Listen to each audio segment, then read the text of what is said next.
Hey everybody, it's Ryan here from Guitar Teacher Tools. In today's video, I want to introduce something new that I'm going to try with my guitar students this year, and this is called the 4-point system or the 4-point assessment.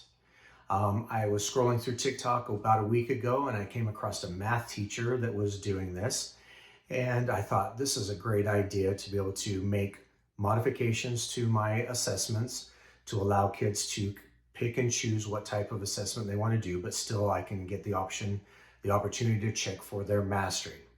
So the long short of this is this math teacher had on the overhead this 4-point system where he had 4 columns.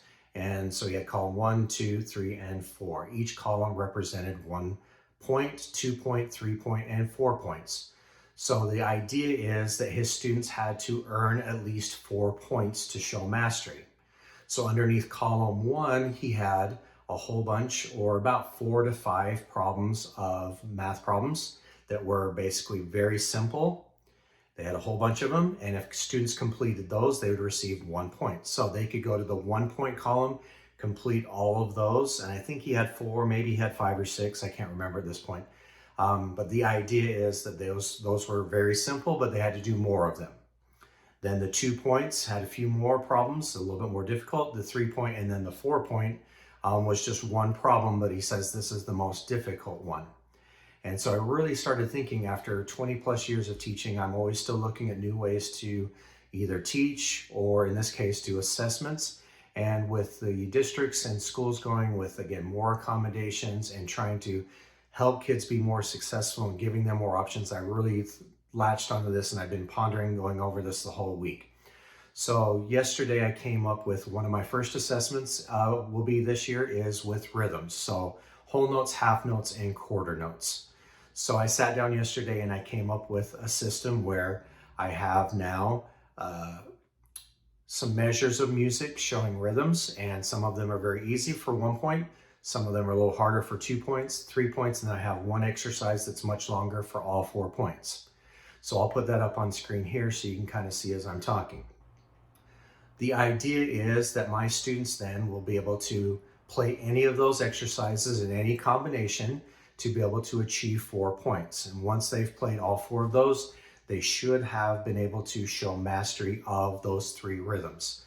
Now, because I only have 3 rhythms, I had to be a little bit more selective. I'll have to tell them, like, I need to at least see an example of whole notes, half notes, and quarter notes, because some of them, if they just did all of level 1s, they would end up I may not see quarter notes or so forth. So that's going to be the only requirement in the future. With more content, I may not have to do that. So I may have to still guide them a little bit. And this is still going to be a work in progress, but this is my first attempt at doing this. Level 2, they're a little bit longer. There's some mixing matching. The 3s, again, a little bit harder. And then level 4, or the 4-pointer, it's much longer and it has all of it mixed and matched and put together. So the idea is I'm going to tell my kids is, like, I don't care which ones you do. In this case, they just have to show me the 3 examples. So between all of the things they play, I need to see all of them. So if they obviously go right to the level 4, that will show all of them. If they're at level 1, they may have to do a couple, pick and choose. But I did more than just one for each one. For example, in the 1-point, I did not just put 4 of them. In the 3 points, so I put multiples more than I needed to, so that they don't have to feel like they have to play every one. They can look at those. The idea is they're going to practice those and be able to pass those off to me. And so I really like this concept. I'm hoping that it gives the kids freedom of choice, that they feel like they have some say in what they're doing. But also, if a kid can jump right to level the 4-pointers and play it and get it done and he's over with, that's great. They can go on and do other things. If the student is like, well, I feel okay with whole notes, but I'm not sure about how to chain them together or mix and match them, then I still get to see the material. And the idea is let them master the content, and then we can hopefully put it together in a song. Now, going forward, again, this is still brand new. It's still going to be an experiment. I need to figure out, different things, how to do it. I'm more than likely just going to have them test in class. I do have an hour-and-a-half class. And so when I introduce the concept, the idea is I introduce this and say, okay, by such and such a day, I need you to have earned 4 points. And then kids that are ready to go, they might do it the same day I assign it. But usually every day my kids have individual time to work. I introduce a concept or whatever we're going to do. They have a huge time of that practice to work together. I give them certain goals. We need to do this and this and this by the end of the day. We come back the last 20 or 30 minutes. We play through everything. So this allows me to not only roam the room for assistance, but kids that can hit those goals really easily, because I do now have kids in high school that have already learned a little bit. They've played guitar. So they want to just get things over and done with. And I'll say, if it takes you 5 minutes, great. If it takes you all 30, fine.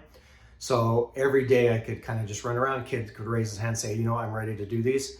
I will let them reassess. My district is very big on reassessments. So I haven't quite decided yet for sure, to be honest, if I will force them to reassess. Like if they start at level 4 and they just want to get it over and done with, which I could see happening. A lot of kids are just like, you know what, I'm just going to try and get it over and done. And then they struggle with it. I'll probably let them, I think the idea is I'm going to let them downgrade one level. So, okay, if you did level 4, and obviously I need to keep track of this and say, okay, well, you did level 4.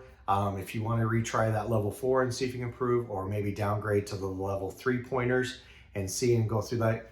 Or do I really care and just open it up and say, you know what, and pass it off until you've mastered the content. And of course, what we're looking for is content mastery at any point as a teacher. So there's still going to be some experimenting around.